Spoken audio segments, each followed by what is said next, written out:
pagkain ating ihahain, mga batang kulang sa timbang. Ating pakakainin ng Go, Grow, and Glow.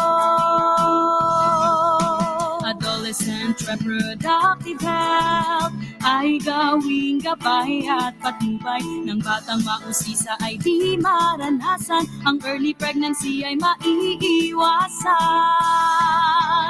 Kalusugan ay mahalaga sa edukasyon ng mga bata. Tayo na't magkaisa, halina tayo'y sumama. Tara na, okay na okay, Oplan kalusugan sa DepEd. Halina't alamin atin ang tuklasin, mga health programs ating palaganapin. Tara na, okay na okay, Oplan kalusugan sa DepEd. Halina't alamin atin ang tuklasin, mga health programs ating palaganapin. National Drug Education Program or NDEP kung tawagin. Ito'y paigtingin mga bisyo'y alisin, sigarilyo at droga'y dapat nang buksain. Water sanitation and hygiene in schools, ating kompletuhin, 3 stars ay abutin. Malinis na tubig, segregated na toilet, group hand washing at may napkin na rin. Kalusugan ay mahalaga sa edukasyon ng mga bata. Tayo na't magkaisa, halina tayo'y sumama. Tara na, okay na okay, Oplan kalusugan sa DepEd. Halina't alamin atin ang tuklasin, mga health programs ating palaganapin. Tara na, okay na okay, Oplan kalusugan sa DepEd. Halina't alamin atin ang tuklasin, mga health programs ating palaganapin. Medical, dental, and nursing services na atin ding binibigay upang matugunan problemang pangkalusugan ng mga guro at kabataan. School mental health program, kamalayan ito'y bigyang diin, isipang malusog para sa akin at sa'yo. Kabataan at guro, tara, usap tayo. Kalusugan ay mahalaga sa edukasyon ng mga bata. Tayo na't magkaisa, halina tayo'y sumama. Tara na, okay na okay, Oplan kalusugan sa DepEd. Halina't alamin atin ang tuklasin, mga health programs ating palaganapin. Tara na, okay na okay, Oplan kalusugan sa DepEd. Halina't alamin atin ang tuklasin, mga health programs ating palaganapin. Tara na, okay na okay, Oplan kalusugan sa DepEd. Halina't alamin atin ang tuklasin, mga health programs ating palaganapin. Okay talaga sa DepEd. Okay talaga sa DepEd.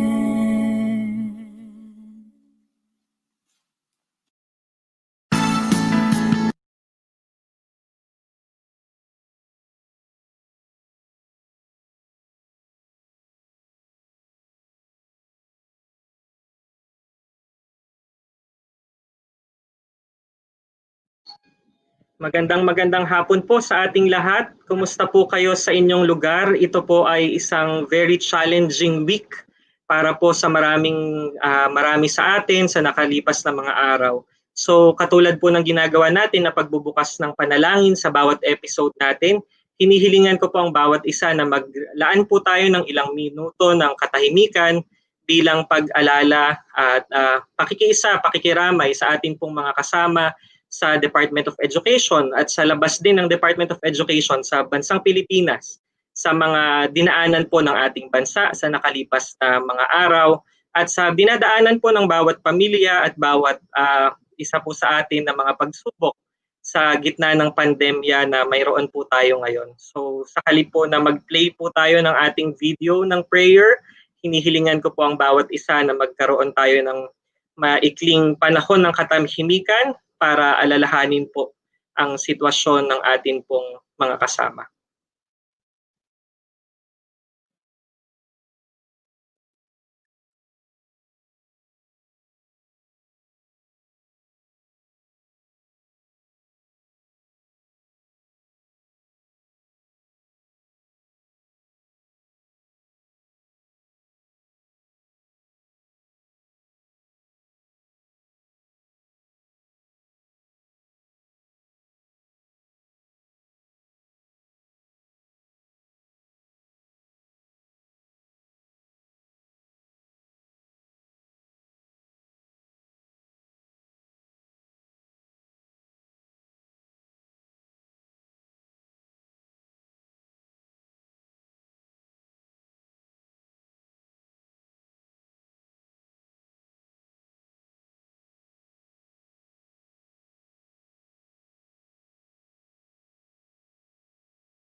Ayan. So katulad po ng naririnig natin every week, ang inyo pong narinig kanina ay jingle na nilikha po sa atin ng ating mga kasama sa DepEd, sina Ma'am Luz Viminda Ikawalo, Ma'am Everlina Hiltendes at Ma'am Elaine Joy Ikawalo. Ang music naman po ay pinerform para sa atin ni Ma'am Elaine Joy. Ang music ay kinompose para sa atin ni Ma'am Elaine Joy Ikawalo or inarrange na sa atin. At pinerform naman po ito ni Ma'am Rishaline Mayoral. So maraming salamat po sa ating mga kasama sa DepEd for creating such a beautiful song that captures the health and nutrition programs of the Department of Education. At kasama na nga po dyan ang National Drug Education Program, isa sa mga flagship programs ng Oplan Kalusugan sa Department of Education. Para po sa ating mga kasama na hindi po makakapanood ng live broadcast na ito ngayong hapon, pinapaalala po natin, pwede nyo pong balikan ang recording ng video na ito sa ating PDLMS or Professional Development Learning Management System ng Department of Education para po balikan ninyo at pwede po ninyong panoorin ulit. So we are excited po na makahabol po kayo. We understand na sa mga oras na ito, kayo po ay nakafocus sa inyong mga personal concerns sa inyong mga lugar or pwedeng brown out, but we understand that. So manood lang po kayo. Ngayong linggo po, mapalad po tayo kasi yung pagtatapos. Yan, pagtatapos na po tayo ng ating NDEP Webinar series. Last episode na po ito for this season, kung tatawagin natin, for this first series. Last episode na po natin ngayon and it is very timely kasi sumempo po tayo na ang linggong ito ay Drug Abuse Prevention and Control Week. Kitang-kita po natin sa Facebook ang iba-ibang celebrations ng iba-iba nating mga kasama na nakikita natin ang inyong mga post sa Facebook. Salamat po sa celebration po na inyong mga initiate sa gitna ng ating normal. Ang tema po ng ating celebration for this week, katulad po ng in-announce natin noong isang linggo, ay Better Knowledge for Better Care. And we hope ng ating pong NDEP Webinar series ay nakakatulong, nakakapagdagdag sa ating knowledge para yung ultimately ang goal naman po talaga natin is magbigay ng better care. Kasi sabi natin it's all about health and wellness of our learners, of our personnel. So yung ine-emphasize natin from time to time na Kaya naman tayo nag-aaral, kaya tayo merong sineshare na mga information sa ating NDEP webinar series. It's really about providing care, taking care of the well-being, of the health of our learners. So this is our theme for this week. And it's very timely kasi we will close our NDEP webinar series sa gitna ng pagdiriwang natin ng ating DAPC week or Drug Abuse Prevention and Control Week.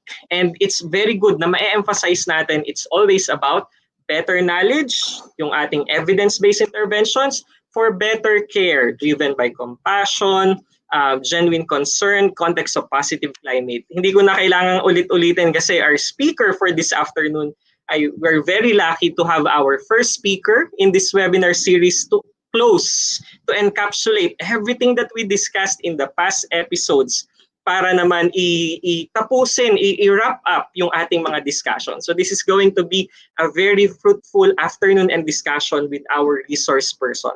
For those who are just catching up, ipapakilala formally ang ating resource person later para mas makilala ulit natin siya in case na ngayon pa lang kayo nakapanood, nakahabol dito sa ating broadcast. But we hope you can go back to the previous episodes, no? Hindi lang dito sa episode na meron tayo ngayon. So, meron po tayong assignment na binigay sa inyo last week. Sabi natin, vlog about how you have taken a lesson from this series and how you have applied it in your respective context. So, pinagamit natin ang hashtag NDEP Web Series dito sa vlog na ito. We just want to share some of this, we would like to share some of these vlogs na nakuha po natin online. So we are excited na makita po, marinig ninyo some of our fellow colleagues and fellow health champions in DepEd talking about their learnings from the NDEP webinar series. And I think it's also good for our resource person to hear what you have to say based po sa experience ninyo in our NDEP webinar series. Panoorin po natin ang ilan sa mga videos na nakita po natin mula sa inyong mga shinare sa Facebook.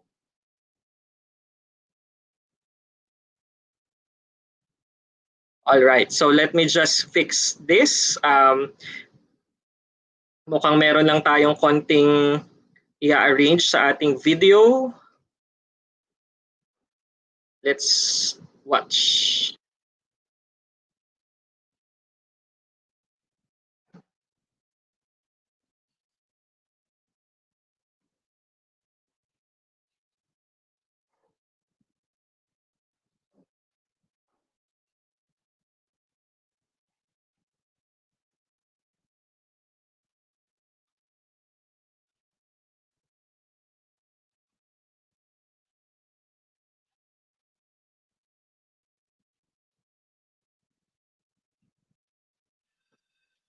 Ayan, so that's teacher Estrella Gumopas from New Babuhay Elementary School. Panoorin naman natin ito from Ma'am Glenda Hainar.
All right. And lastly, let's hear from one of our regional health personnel.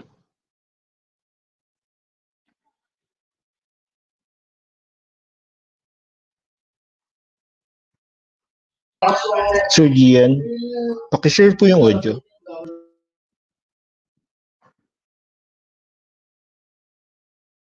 Ayan, I think nagkakaroon pala tayo ng audio problem, no? Simula pala kanina. Sayang hindi niyo narinig ang ganda ng mga sinabi nung ating mga videos na nakuha. So let me just get back to you kasi these are really good insights na maganda ma-capture natin kasi nakikita natin na talagang na-share na-capture nila yung mga.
All right, I think we are having some technical issue with our audio. Sayang, ang ganda ng mga sinasabi, but we'll find a way for you to see these videos later at the end of our broadcast. These are really good insights na nakaka-touch po for us who are behind this webinar series kasi makikita natin na talagang merong mga nakikitang at naiya-apply na learning ang ating pong field para po dito po mula sa ating NDEP webinar series.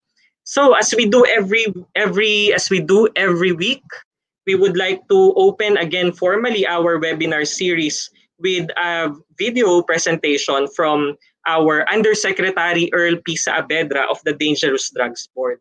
Ang Dangerous Drugs Board po ang siyang isa nating major partner sa advocacy na ito, especially that they are the agency tasked to lead the country when it comes to matters related to drug prevention and drug education. So let us see this video, this message from our resource person, from our partner from the Dangerous Drugs Board.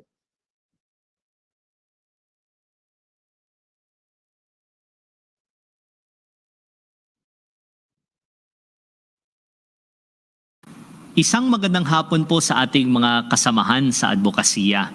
Nabalitaan ko po na ito pala yung ating last part of the webinar series at masasabi ko po na talagang taus-puso ang pasasalamat ng Dangerous Drugs Board sa panahon at atensyon na inyong iginugol sa ating kampanya kontra illegal na droga sa pamamagitan ng participation sa mga previous na webinar activities natin. Ako po ay nagdesisyon na mag-render ng isang video message. Pagpaumanhin niyo po, hindi ko po kayo makakasama live sapagkat meron po tayong series of activities din na ginagawa patungkol sa ating celebration ng Drug Abuse Prevention and Control Week. Kung may isang bagay na sigurado tayo sa gitna ng lahat ng nangyayari sa ating paligid ngayon, ito ay yung need to adjust and deal with the new normal. Marahil hindi nawawala ang mga katagang ito sa pang-araw-araw na pakikipagsapalaran natin. We have to deal with it. We need to live with it. Ika nga nila, life must go on no matter how difficult the struggle may be. Ganito rin ang nararamdaman natin sa patuloy natin na gawain at advokasya patungkol sa drug abuse prevention and control.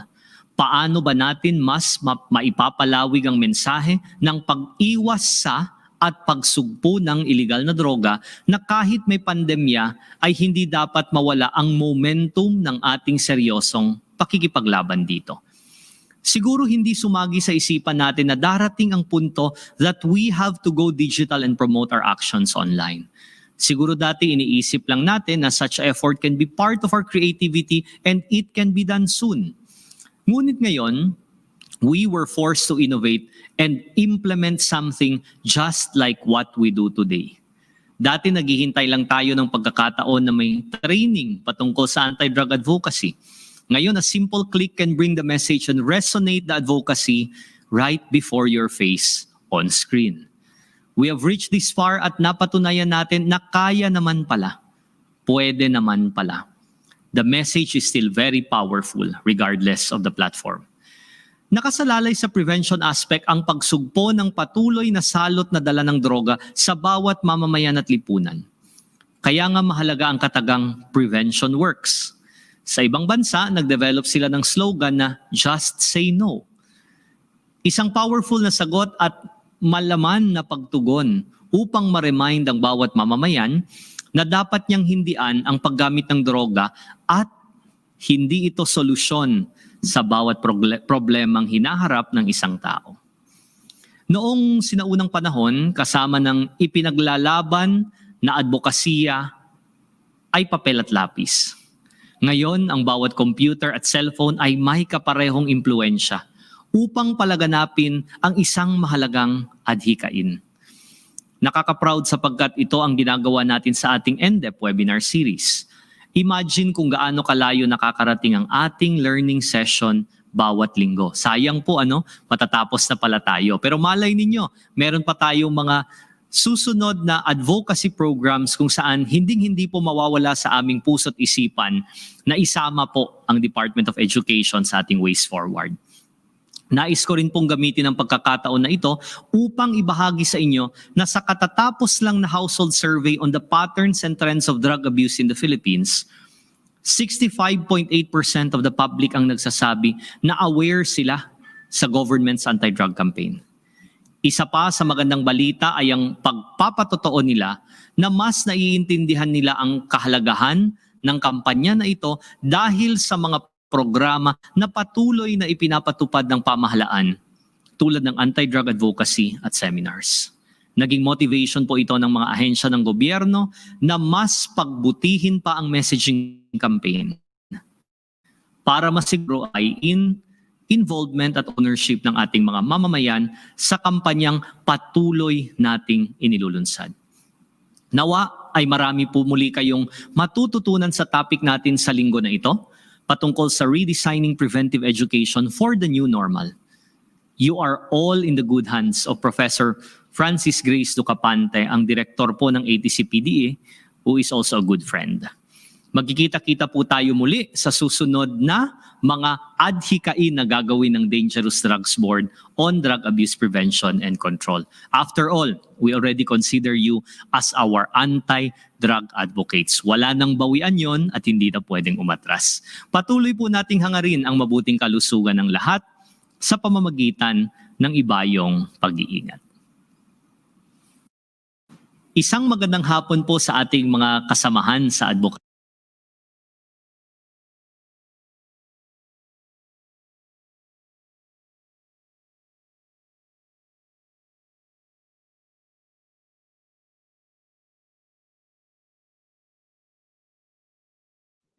Alright, so mabuting kalusugan sa lahat sa pamamagitan ng ibayong pag-iingat. A very powerful closing statement from our BBB Executive Director, Yusek Earl sa Avedra. Maraming salamat po kay Yusek Earl sa bawat linggo niyang pagsama sa atin at sa pag-contextualize niya ng ginagawa natin sa overall government response when it comes to drug education and drug use prevention. So maraming salamat po, Yusek Earl. And katulad din ng ginagawa natin every week, atin ding binubuksan ang ating session officially with a message from our School Health Division Chief, Dr. Maria Corazon Dumlao, para naman i-contextualize yung episode natin sa overall implementation ng health and nutrition programs sa Department of Education. Sa case na ito, ang program natin na National Drug Education Program. Let me call on our Chief, Dr. Maria Corazon Dumlao from the School Health Division of the Bureau of Learner Support Services to give her message. Dr. Dumlao?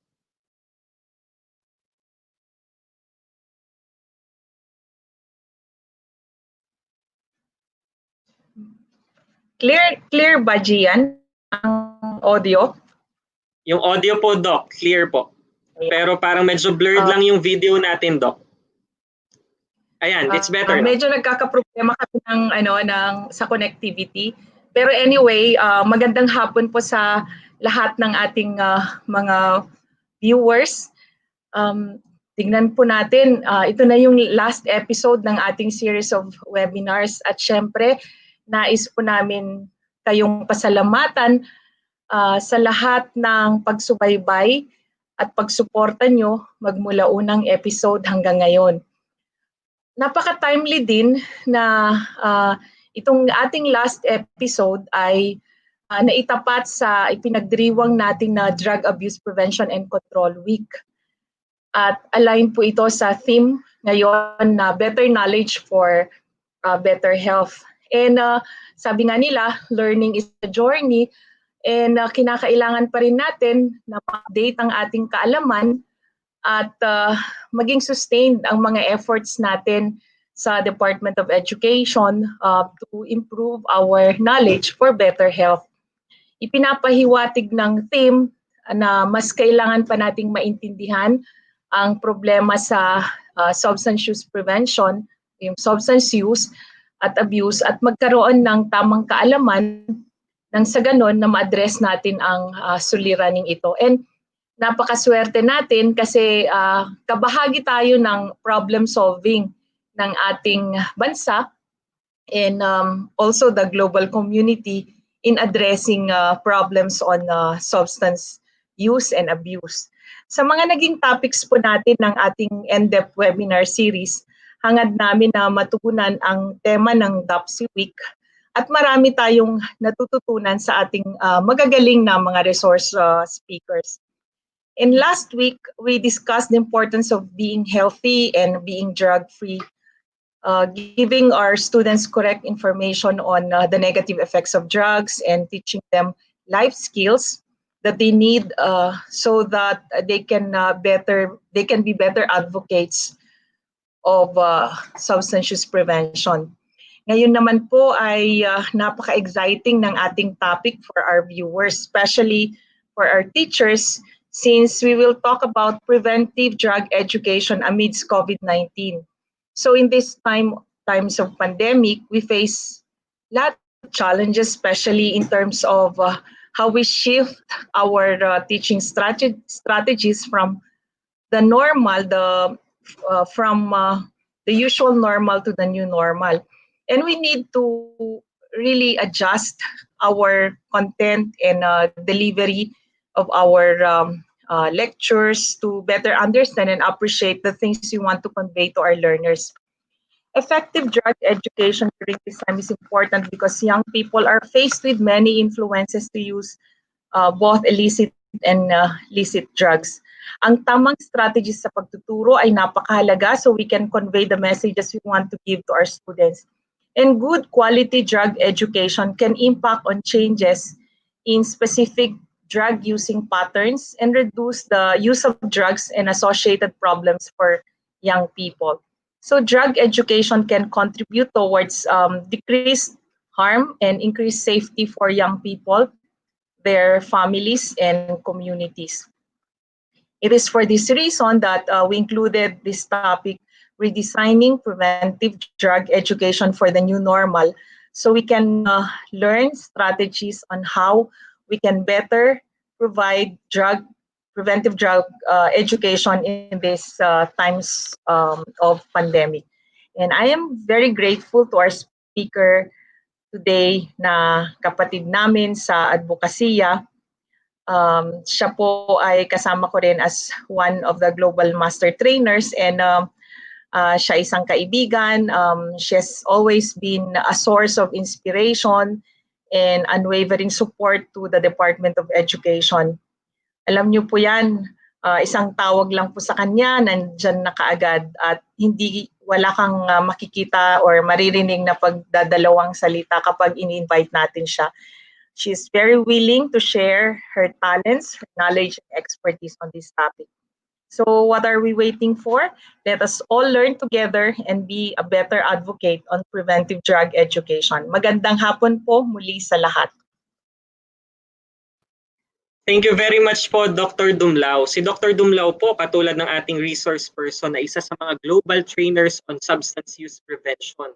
Kaya po nakakatuwa ng ating pong mga programa sa DepEd ay guided ng principles of compassion, of evidence-based interventions, at mga konsepto na aligned sa international standards. So thank you po, Dr. Dumlao, for that message.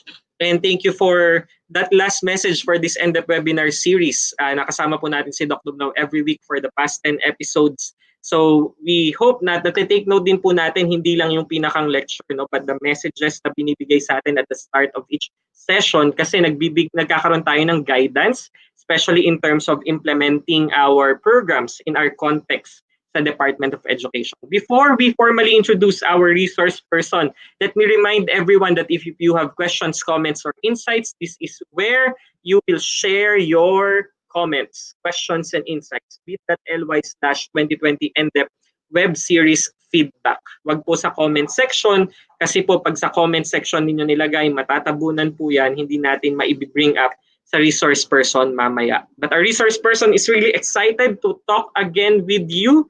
So, tawagin ko po ulit si Ma'am Girly, tawagin po natin ang ating National Coordinator for the National Drug Education Program, Ma'am Girly Azurin, para po ipakilala muli, formally, ang ating resource person for this afternoon. Although nagkaroon na ng konting introduction si Dr. Dumlao kanina, let's welcome again Ma'am Girly Azurin, our NDEP Coordinator, to introduce our resource person. Ma'am Girly, kumusta po kayo dyan? Okay lang naman. Thank you, Gian. Okay. It is my honor to introduce to you our speaker. She serves as director of the ASEAN Training Center for Preventive Drug Education at the University of the Philippines, where she also teaches health education courses in the College of Education. In 2018, she spearheaded a training program to develop the personal and social skills of Filipino high school students in the 3 public schools in Metro Manila through peer education. As a global prevention trainer, she has been involved in capacity building activities sponsored by the Colombo Plan in Austria, Colombia, Fiji, Kenya, Malaysia, Sri Lanka, Thailand, United Arab Emirates, and the Philippines. She assists the Department of Education in developing health-related policies and the Dangerous Drugs Board in crafting the Philippine Anti-Illegal Drug Strategy, or PADS. Friends, let us all welcome Professor Francis Grace H. Duka-Pante. Hi, good afternoon, everyone. Am I clear? I hope you can hear me clearly.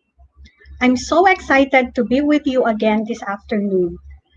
Thank you so much, Ma'am Gurley, for that kind introduction.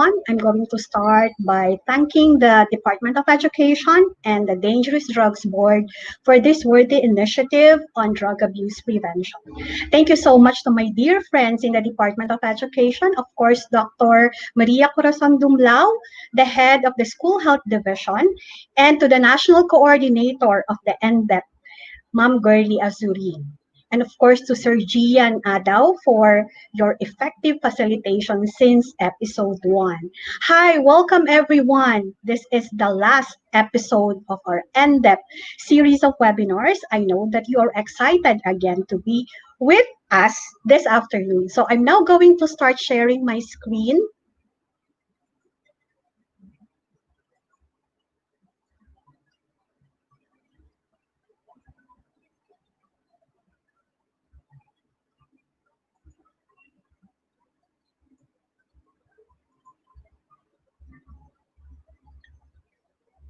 I hope that you can see it now. Let me just start from the beginning.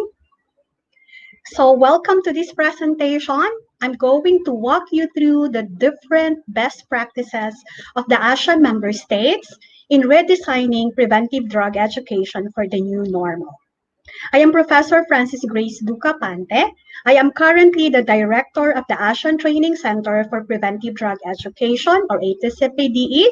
This is based in the University of the Philippines College of Education. Because of the recent calamities, I'm going to start with this slide. It says HOPE, and HOPE is an acronym for Hold On, Pain Ends. Everything is temporary, and sometimes we need to embrace pain so that we will be able to appreciate life. So our prayers for our fellow Filipinos who are suffering right now from the onslaught of several typhoons, especially among my kababayans in Bicol, and to our fellow Filipinos in Cagayan, Isabela, Marikina, Rizal, and in other places in the country. Our prayers are with you. So just like what Yusek Earl Saavedra said, this week is quite timely that we are doing the last episode of this NDEP webinar because this week we are celebrating the National Drug Abuse Prevention and Control Week. And this celebration has been mandated, by Presidential Proclamation number 124 last November 26, 2001. And this proclamation states that we are celebrating the National Drug Abuse Prevention and Control Week every third week of November. And as Dr. Dumlao mentioned, the theme for this year's celebration is better knowledge for better care. So I guess it's really very relevant that we are conducting this series of webinars to update your knowledge on what works in prevention. Are you ready? I hope you are. So before we start with the presentation, let me just introduce to you the ASEAN Training Center for Preventive Drug Education, or ASEAN. I am aware that many of you are not familiar with the center. Please remember that the center is located in the Philippines. This is in the University of the Philippines, specifically on the 3rd floor of the UP College of Education. And the ASEAN is actually composed of a drug education committee with members from various government agencies. So primarily, most of the committee members are from the University of the Philippines, UP College of Education, UP Integrated School or UPIS, UP NISMED or UP National Institute for Science and Mathematics Education. Then of course we have the Dangerous Drugs Board led by Ma'am Tess Pineda from PETID. Thank you so much, Dangerous Drugs Board. So DDB is our funding agency. And then of course we have members from the Department of Education, Ma'am Dr. Dumlao and Ma'am Gurley Azurin. And then, of course, we have a representative from the Commission on Higher Education, or CHED, from the Department of Health, from the Department of Social Welfare and Development, and from the Philippine Information Agency. So as you can see, ASEAN is actually intergovernmental committee or board, and our mandate is to capacitate not only our prevention professionals in the Philippines but across the ASEAN member states. So we have 10 countries in Southeast Asia which are members of the ASEAN.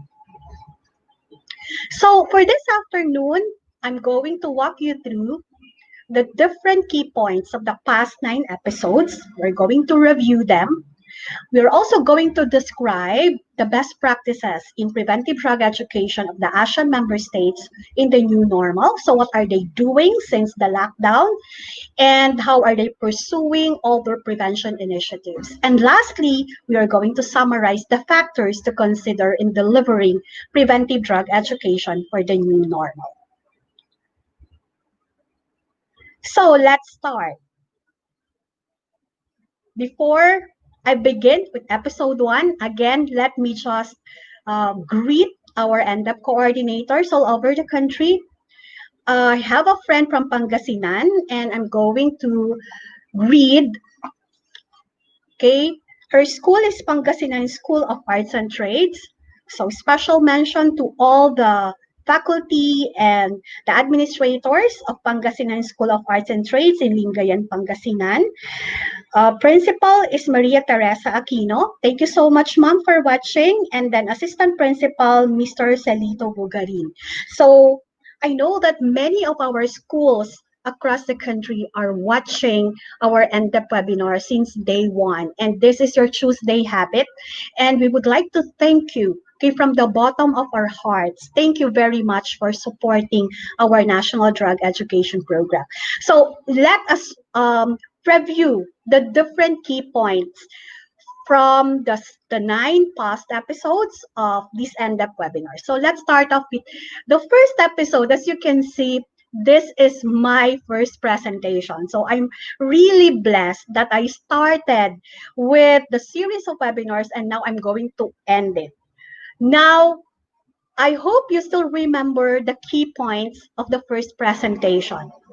I talked about the crucial role of the school as an important setting for substance use prevention. I highlighted the fact that prevention can be harmful if we apply it incorrectly or we implement it the wrong way. So I told you that it is very important to implement evidence-based programs. Okay? And I also reminded you that the school has 3 prevention roles. The most important is, of course, on drug demand reduction. That's why we integrated it in the curriculum. That's why we are doing scouting activities. We are doing extracurricular activities that are related to substance use prevention because we have a very important role in demand reduction. The second is in supply reduction. That's why we have policies against smoking and drinking alcohol, and of course, the use of illegal substances. And the last one is in reducing the adverse consequences of substance use and having the referral mechanism in place, a strong guidance and counseling program in the school so that we will be able to support our students who may have been found to be using substances. Remember, when we talk about psychoactive substance, this includes cigarette and alcohol. Now, let's move on to the second episode. So, Pastor Little Jones's Paleta walked you through the United Nations Office on Drugs and Crime International Standards on Drug Use Prevention. And he explained clearly that the updated version of the international standards on drug use prevention was actually published in 2018. So the UNODC and the World Health Organization collaborated in order to publish the second edition of this international standards. And the most important part of this international standards can be summarized into 3. Okay, so we're going to categorize them into 3. First, when we do prevention intervention and policies, it's very important that we consider the developmental framework, meaning we provide interventions across the different developmental stages, from infancy and early childhood to middle childhood to early adolescence and adolescence and adulthood. So as you can see from here, it's really multiple developmental stages. The second category is prevention setting. So in order for us to be able to have an effective prevention intervention in the country, we need to target multiple settings. So it includes the family, of course, the school, the workplace, and the community. Let me emphasize that among these settings, the family remains to be the most important setting. And then the second would be the school, of course. The third category is target population. What is target population?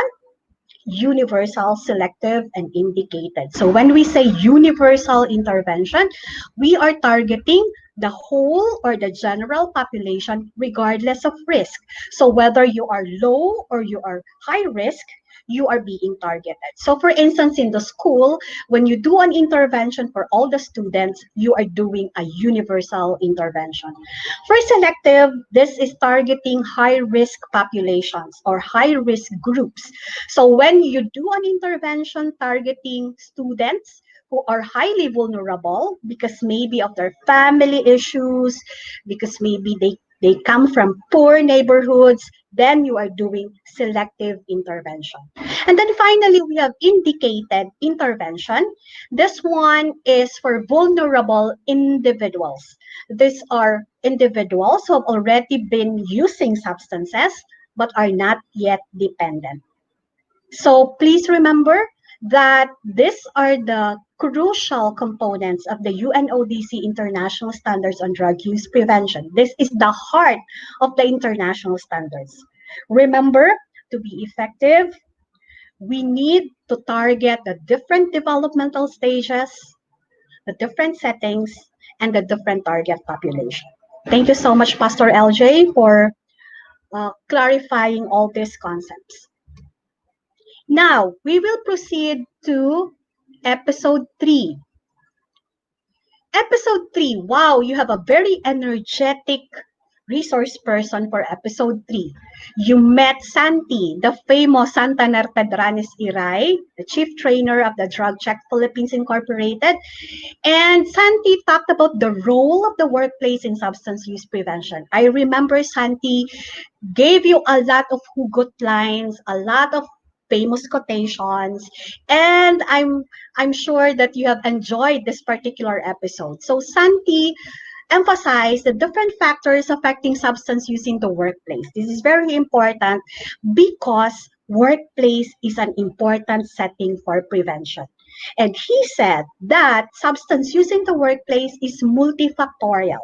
There are issues around family, effects of calamities, because in the Philippines, we know that we are very rich in calamities, right?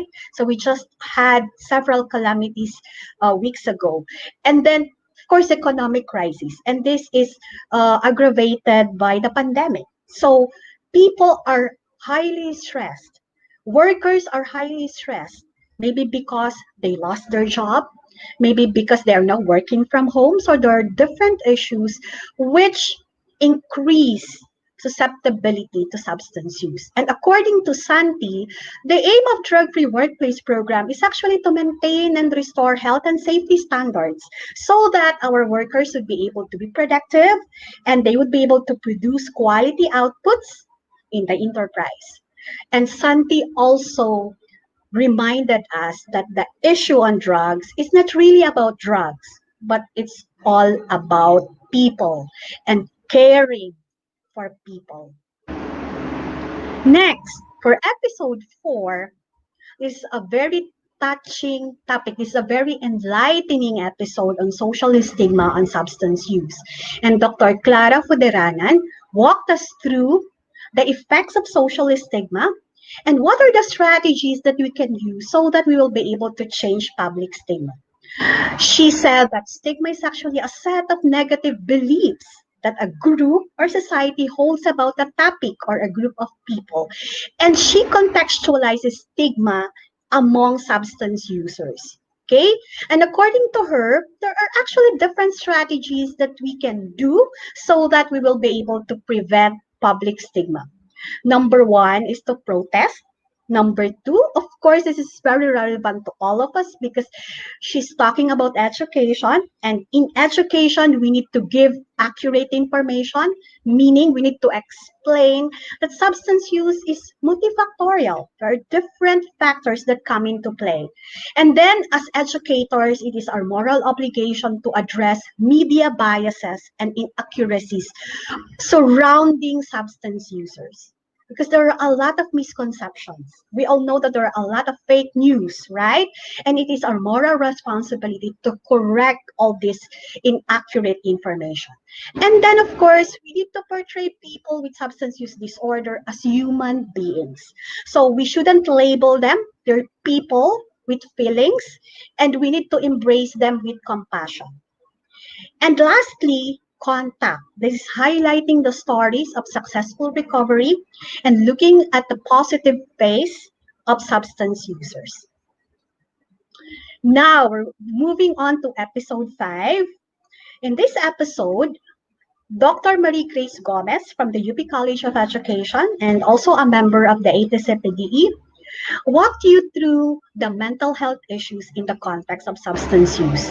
And Dr. Gomez reminded us that substance-related disorders they're actually a cluster of cognitive, behavioral, and physiological symptoms, indicating that the individual continues using the substance despite significant substance-related issues. This is a very comprehensive definition.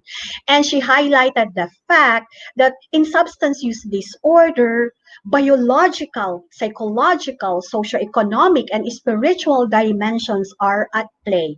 So it's wrong to just look at substance use disorder from a medical point of view.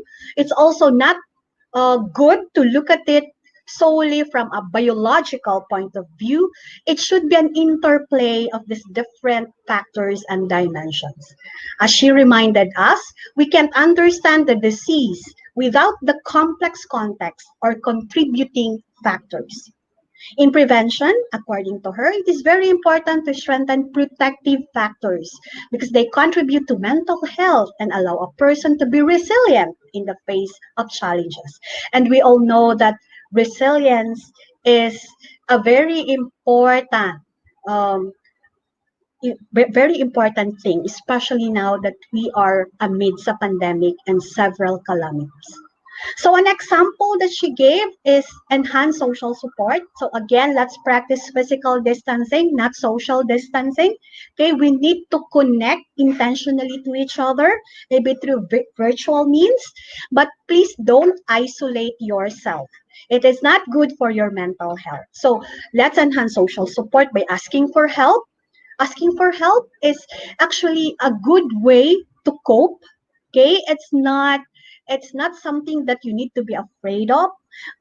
We also need to increase our ability to talk about problems and to open up our experiences. We need to learn how to experience love and friendship. So thank you so much, Dr. Gomez, for reminding us about this comprehensive nature of substance use disorder. Now we move on to episode 6, and Pastor Little Jones's Paleta came back to share with us the importance of media and their use in substance use prevention. And according to him, and based on the international standards on drug use prevention, evidence-based media campaign should precisely identify the target group. So this is step 1. Whenever you design a media campaign, please be sure that you are clear when it comes to your target audience. The second is to ensure that you have solid theoretical basis, whether it's stages of change, whether it's social learning theory. As long as you have a solid theoretical basis, that would guide you in developing your media campaign. And the third is to design message based on strong formative research. So it should be research-based. It should also be strongly connected to other existing drug prevention programs like home-based programs, school-based programs, or community-based programs. So please remember that for our media campaign to be effective, it should be embedded in other existing drug prevention programs in different settings. So for instance, in the school, if you're doing your Barkada contra Droga or other strategies for NDEP, then you can tie it up with media campaign. So media campaign is not so effective if it stands alone. So it should be a part of an existing drug prevention program in other settings. Now let's move on to episode 7. And we are so lucky for episode 7. Our good friend, another UPC trainer, so Dr. Sylvia Vivian Pino Galang, is actually a member of the Philippine UPC team. She is a national trainer for UPC. So Dr. Galang walked us through the substance use disorder as a chronic and relapsing but manageable disease. She explained the parts of the brain that are affected by psychoactive substances, primarily brainstem, which controls our respiration. So the brainstem is actually very important. The cerebral cortex, the thinking part of the brain, and of course the limbic system, wherein you have your reward pathway. That's why when people take psychoactive substances, the reward pathway is actually activated. So it releases a lot of dopamines and the road to dependence starts. Okay?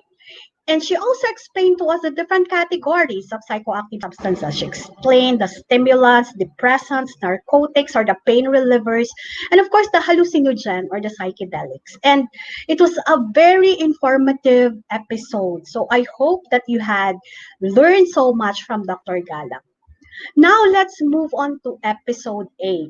And in this particular episode, we are so blessed because the Assistant Secretary of the Dangerous Drugs Board, ASEC Maria Belen Angelita Matibag, gave us very practical tips on how to be good parents. And according to ASEC Matibag, there are risk and protective factors, and our job as parents, as educators, is to reduce the risk factors and increase protective factors. So in the context of the family, ASEC Matibag explained to us the risk factors that include chaotic home environment, ineffective parenting, and little attachment and nurturing. So according to her, we need to reduce this, okay? Eliminate this if possible. And strengthen the protective factors that include strong family bond, parental engagement in child's life, and having clear parental expectations and consequences. I love the message that ASEC Matibag said, the prevention starts with parents. She is correct. Prevention starts with the family. The most important protective factor is a strong family. Wherever you go, in whichever country you go, it will always be the same message. The family is the most important protective factor. So if we nurture our families, okay, if parents provide quality time to their children, they have effective communication with them, they guide them in making good decisions and in choosing good influence friends, and they have set clear rules about non-use of substances, they are role models of non-use, then prevention would really work in our country. So again, let me emphasize that. Thank you so much, ASEC Matibag, for reminding us about the importance of family as a setting in prevention. And last Tuesday, we were able to learn the different strategies in delivering preventive drug education. Summary of the different recommended strategies for the different grade levels. She categorized them into 4. According to her, for kinder to grade 3, modeling activities. They'll know that this is the formative years, right? So it's really very important to model the correct behavior, the healthful behavior. For grades 4 to 6, another crucial grade levels 4 to 6, okay? So techniques to enhance life skills. We should start prevention as soon as possible, as young as possible, and teaching our young children, our grade schoolers, the proper life skills, how to develop life skills. So we focus on refusal or resistance skills. This is how to say no. And many activities here are related to role play or giving scenario and then acting out. So whenever a friend, for instance, offers a cigarette or a bottle of alcohol, how do you refuse? There are a lot of strategies in refusing, right? So you just can say no. So just say no firmly and with eye contact. Or you can do the broken record technique. Broken record technique is repeating or saying no as many times as needed. Okay, so that is broken record technique. You can also change the subject. You can make excuses. There are a lot of strategies. You can just stay away. You can do the cold shoulder or pretend that you didn't hear the offer. So these are just some practical ways to say no. So again, from grades 4 up to college, we just need to keep on repeating these things so that they will be reminded. Let's continue to enhance our young people's refusal skills, because based on research, the young people are having problems saying no. Okay, so among Filipino learners, they are weak when it comes to refusal skills and assertiveness. So we need really to develop these skills among our young Filipinos. And of course, it also includes communication skills, decision making. Okay, in decision making, I always make use of the DECIDE model. So DECIDE is an acronym that stands for D is determine the issue.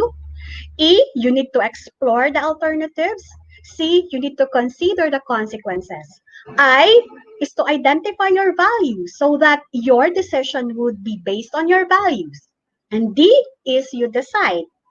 The last E, you need to evaluate your decision. So that's a very practical acronym that you can teach our learners on how to make good decisions. So use the DECIDE model. Determine the issue or the problem. Explore the alternatives. What are your options? And C, consider the consequences of each option. Identify your values, decide, and evaluate.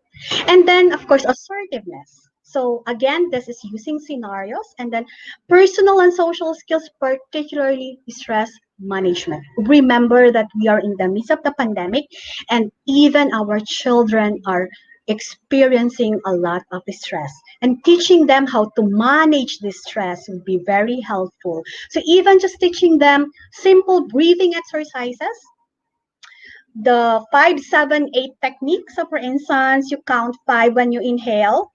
Okay, on the count of 5, you inhale, and then you hold it for 7 seconds, and then you exhale for 8 seconds. That's the 5-7-8 breathing technique. So there are a lot of breathing exercises that could help you relax. So maybe we can teach this to our children.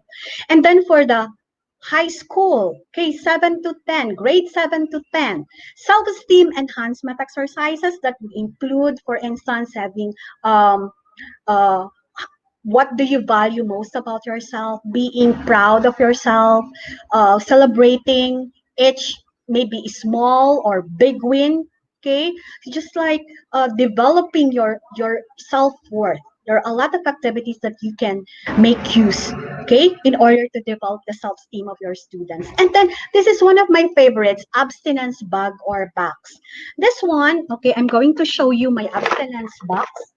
Inside the box, you can ask your students to put 5 items that they value and that would help them say no to unhelpful behaviors like substance use. So I have here, because I'm a teacher, I have here a picture of my students.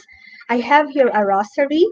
I have here this one would remind me of my love for nature and traveling. I have here a ball pen, okay, because I love writing. And then a saying that says, it is never too late to be what you might have been. So that's the abstinence box. Just 5 items that you are going to put inside the box that would help you say no to unhelpful behaviors. And then Professor Samora also talked about simulation, like emphysema in a minute. So this is a very good activity, okay, so that our students would experience how does it feel to have an emphysema, which is a smoker's disease, right?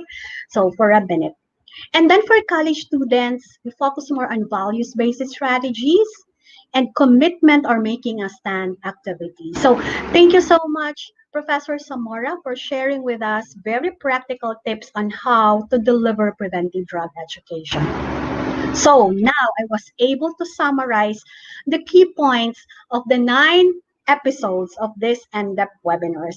I'm sure you are now ready to listen to the last episode, and now we are going to talk about the best practices in preventive drug education for the new normal that's being done by the ASEAN member states. So welcome to the ASEAN journey. I'm going to explain to you the different best practices, and we're going to hop from one country to another. So we're going to travel to 9 countries in Southeast Asia. Are you ready? So welcome to the Association of Southeast Asian Nations, again with 10 countries. Can you name the 10 countries alphabetically? So we're going to start with Brunei Darussalam and move on to Cambodia, Indonesia, Laos PDR, and then Malaysia, Myanmar, Philippines, Singapore, Thailand, and Vietnam. We're going to travel. Are you ready to travel with me? I know that there is travel restriction right now, so we can't move from one country to another, but because it's just a virtual journey, we can do this. Are you ready? Let's start. Let's start with this COVID-19 situation in Southeast Asia. So as you can see, this was actually the statistics from yesterday. So we have the highest is Indonesia, considering that Indonesia is also the most populated country in Southeast Asia. They're the 4th in the world. So they have 470,648. And coming second is the Philippines. The last would be Laos with 24 cases. Okay. And you can also see that Malaysia has 48,000, Myanmar has 68,000, and Singapore has 58,124. So this is the big picture when it comes to the COVID-19 situation in Southeast Asia. Now we're moving on to the background. Okay. So I am so lucky because I am speaking to you right now, and we just finished the series of webinars conducted by the ASEAN Training Center for Preventive Drug Education and the Dangerous Drugs Board for 6 consecutive Wednesdays from October 14 to November 11, 2020. So we just finished this last Wednesday. And the title of this webinar series is Rethinking Preventive Drug Education for the New Normal, the ASEAN Experience. So this is very timely, and what I'm going to do with my presentation today is just to summarize all the best practices from our ASEAN member states. So these are the resource person from each country. I would like to acknowledge each of them. So the presenter from Brunei Darussalam is Nordina Haji Muhammad Ali. From Cambodia, we have Tong Sokontea. Indonesia, from Eva Fitri Yuanita. Lao PDR, Saifon Sisofane. Malaysia is Nur Alisa Binti Alyam. Myanmar, Su Tetso. Philippines, Asak Maria Belen Angelita Matibag. From Singapore, we have OU Kwan and Audrey Chua. From Thailand, we have Chuliporn Pisitkul. And from Vietnam, we have Tran Thi Ngo Kuan. I just hope that I was able to pronounce their names correctly. Now we're going to travel to Brunei. This is our first stop. So Brunei, as we all know, is primarily an Islamic country. So what is Brunei Darussalam doing in preventive drug education for the new normal? So they have online preventive Drug Education. And they have launched the Students Pledge online. They have, of course, an Instagram and Facebook. And the hashtag that they're using is no drugs at all. They have also a Preventive Drug Education website, www.pde.narcotics.gov.bn. They have also continued their television shows, talk shows on preventive drug education. So even before the pandemic, they have the Youth Chat Corner and this Kurapak Kitani. These are their television shows that tackle preventive drug education. Okay? They have motivational videos. As you can see, they embed preventive drug education in Islamic teaching. Okay? And even in the curriculum, you can see that they have Islamic subjects, and preventive drug education is very much embedded in those subjects. They have radio talks, and what is very interesting is that these radio talks on preventive drug education, they have different versions. So they have a Mandarin version, and they also have a Malay version. They also launch mobile applications for preventive drug education. So they do inventory and activity record. Plus, they strengthened their strategic partnership with RTB. This is Royal Television Brunei, and they have Kingston, Kensington, BGC, CIC, Environmental Services. They have also strengthened their partnership with Prion. This is a mineral battling company, and other partners. So they're doing prevention programs together. So the government is closely coordinating with businesses in delivering preventive drug education in the country. Now we move on to Cambodia. So what is Cambodia doing in prevention, in their prevention programs now that we are in COVID, in a pandemic? So the preventive drug education strategies of Cambodia, they integrate preventive drug education in their online teaching. They were able to intensify the use of mass media, and government officers were actually encouraged to support preventive drug education through their Facebook. So as you can see, they shifted from the traditional now to the online modality.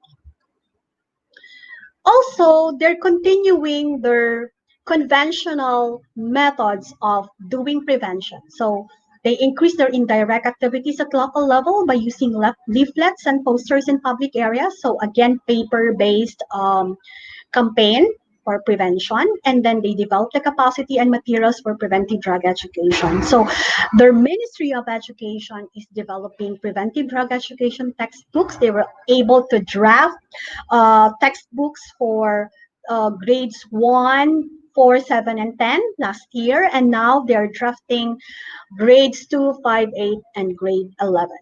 So they have a textbook solely for preventive drug education. Now, let's travel to Indonesia. So Indonesia is a very interesting country because, again, they are fourth in the world when it comes to population. They're very multicultural.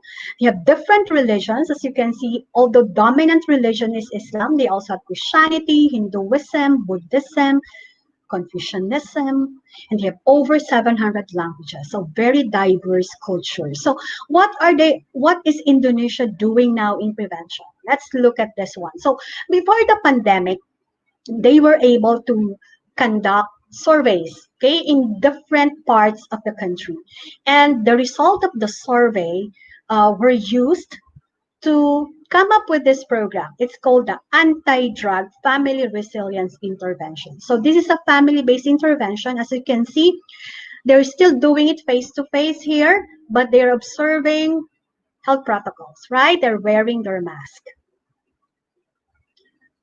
And along with the face-to-face interventions, they're also doing preventive drug education virtual platform collaboration.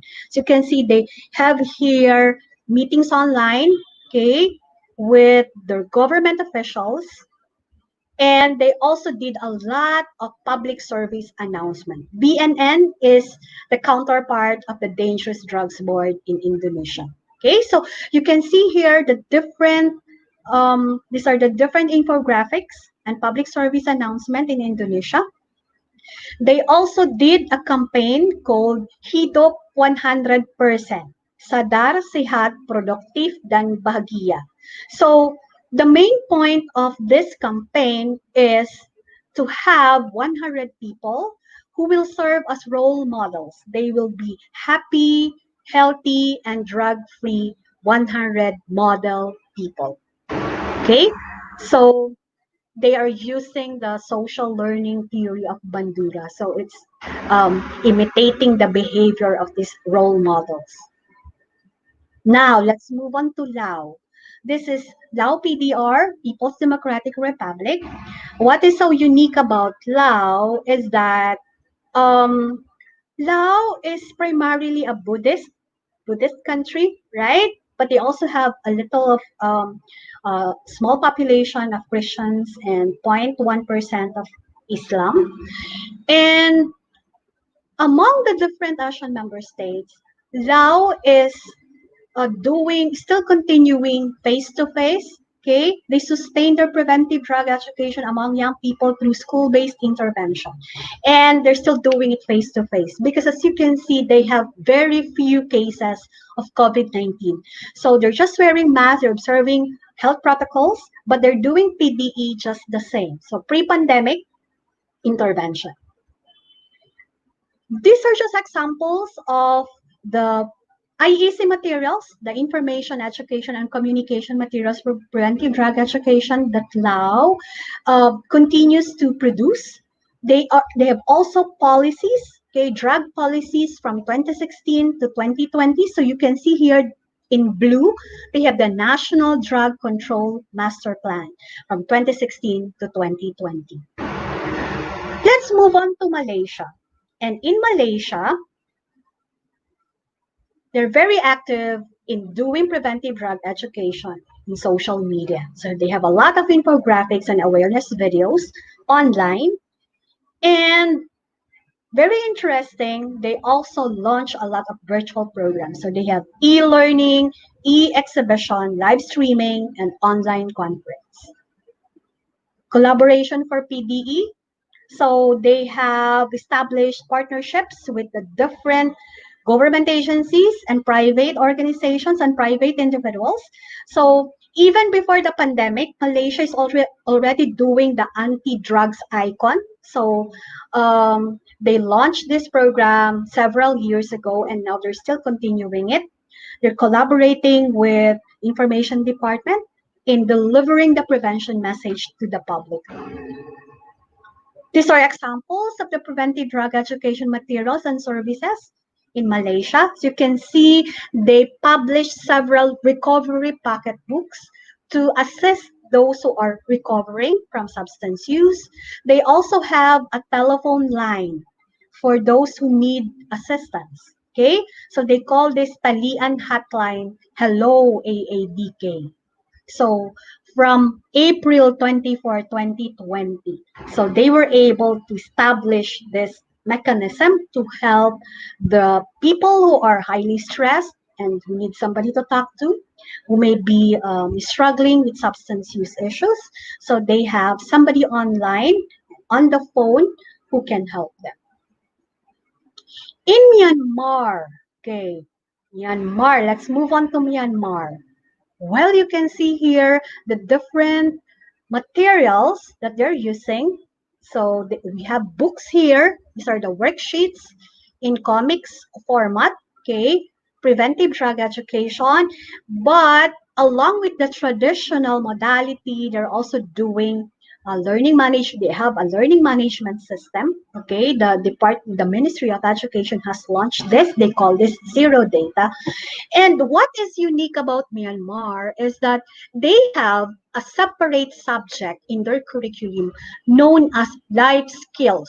So life skills is a subject in Myanmar.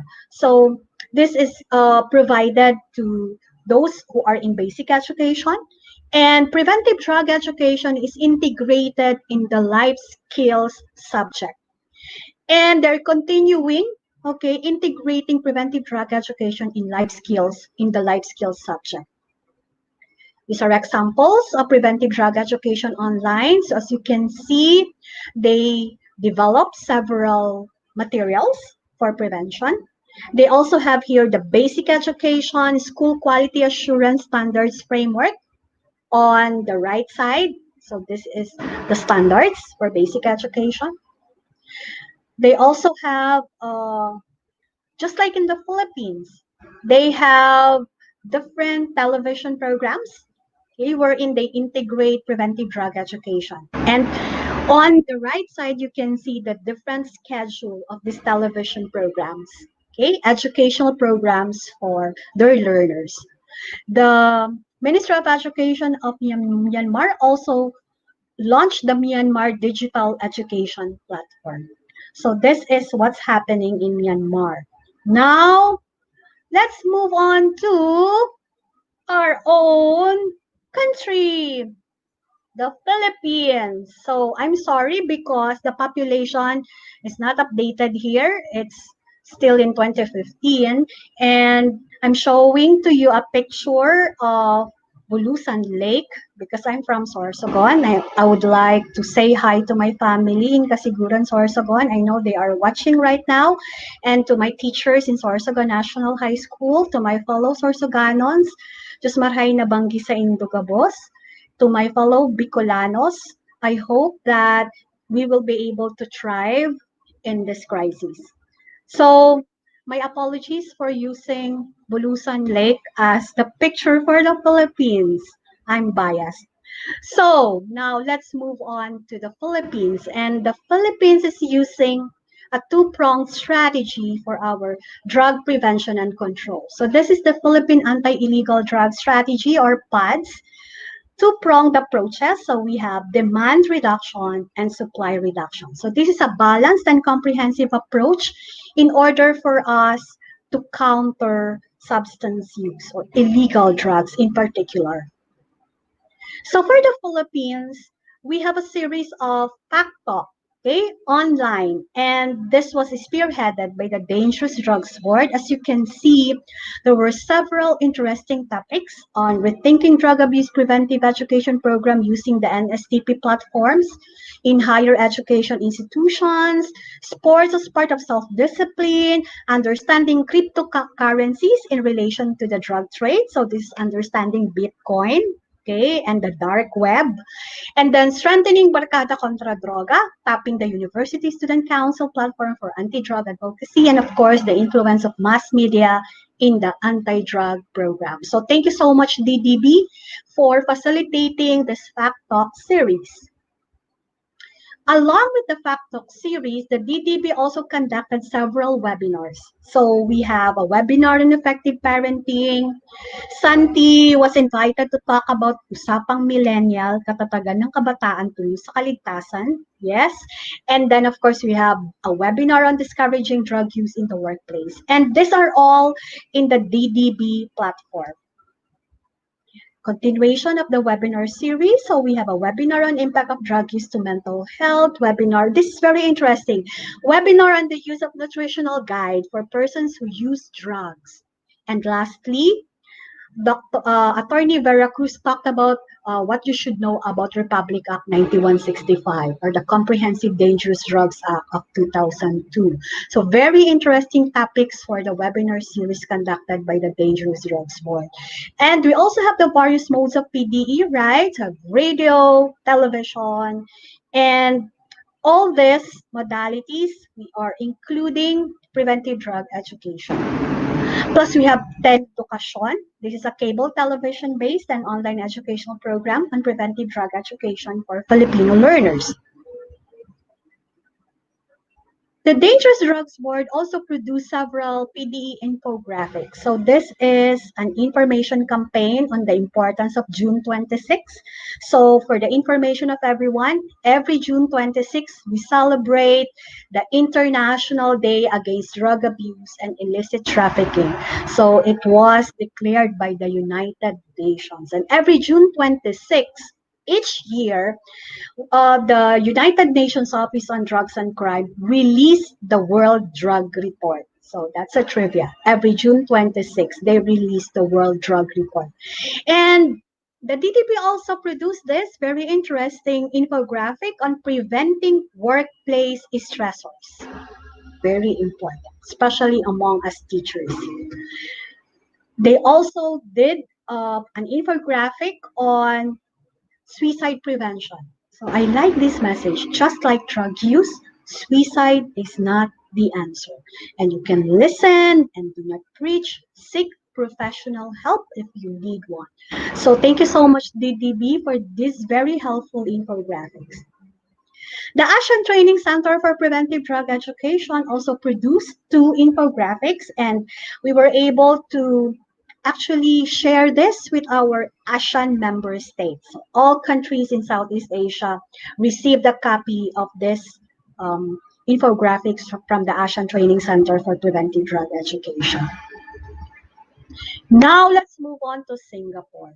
So Singapore, as you all know, is a small country, but they are ahead when it comes to technology. As you can see from their prevention interventions, so they have virtual preventive drug education skits and talks.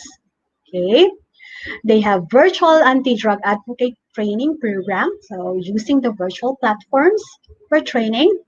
They have this virtual anti-drug advocate training program outputs. Very interesting. They have this drug-free Singapore bingo. Okay, bingo card, and then they have several advocacies online. They also have a lot of materials on preventive drug education online. They have this campaign, I Live For. So young people are challenged to complete the unfinished statement, I live for. So you need to complete that. As you can see here, it says, I live for friends. So maybe you can type on the chat box, what do you live for? So that's the campaign of Singapore. They also have the anti-drug advocacy. As you can see, they're promoting the green ribbon. So I have here the green ribbon. This was actually designed by Singapore. Green is the color of prevention. And when you see a green ribbon, this stands for substance use prevention or drug use prevention. So thank you, Singapore, for the green ribbon for prevention. So you can see here, there are several advocacies online. They're using the QR code, quick response, or QR, quick response, because the QR code, you can easily scan this using your mobile phones, right? That's why it's called QR, for quick response. Just a trivia. Okay, so they also have a lot of preventive drug education media campaigns. You can see here what happens when you're bussed. Very interesting, right? So these are available online. And Singapore is very generous in sharing their innovative interventions and programs in prevention. They have this anti-drug abuse campaign for this year. You can see here the I Live For sticker pack. So I live for what? Do you live for hugs? Okay, so they have catchy quotations here, right? So you have hugs, not drugs. Say no to drugs. Let me disinfect this condom. Okay.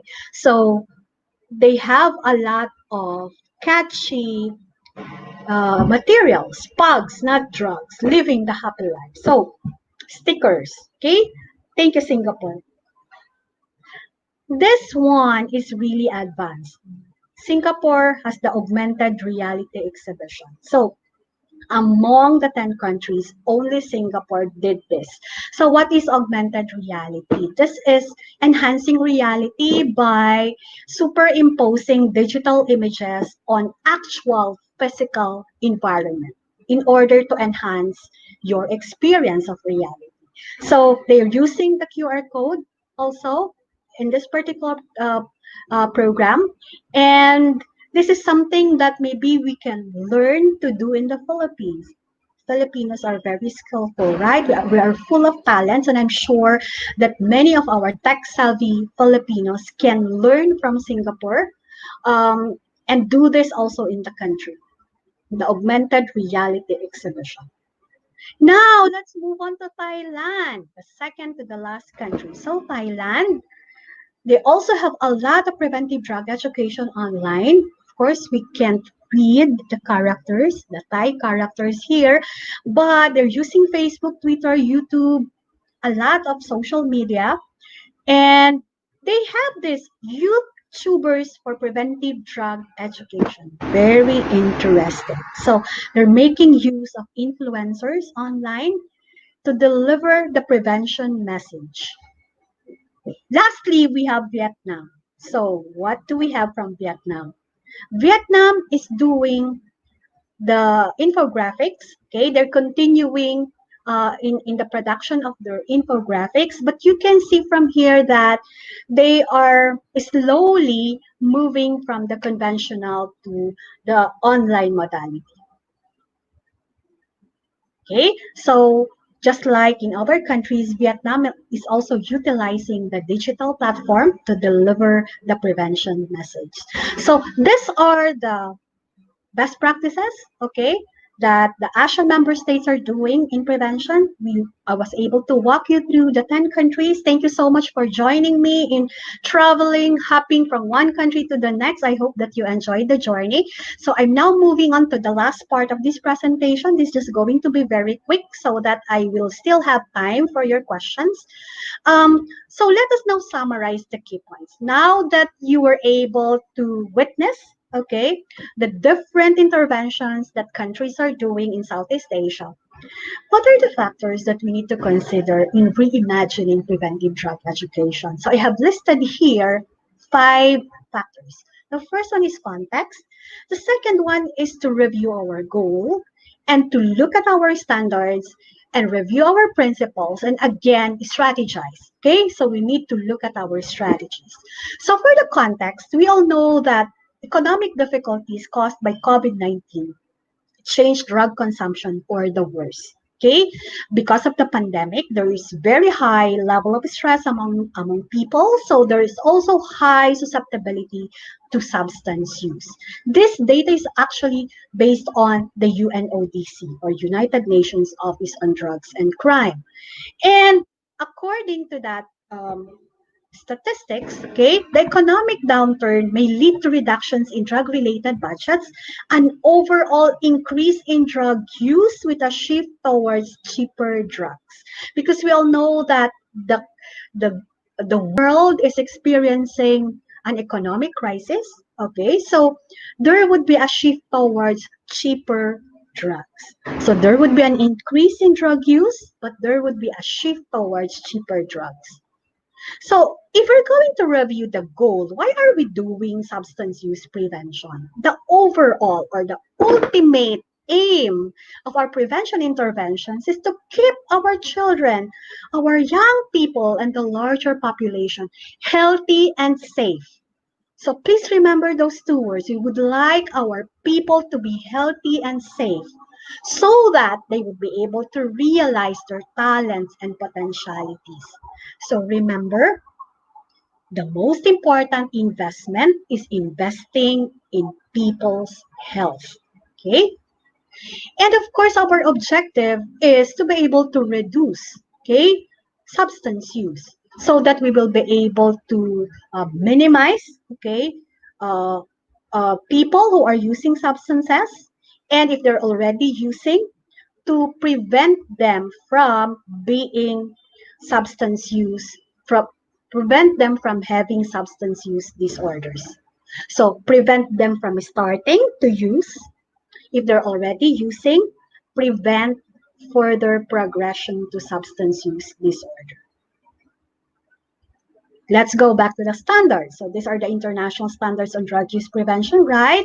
So I have picked the most important skills because I know that many of you are not only educators but are also parents.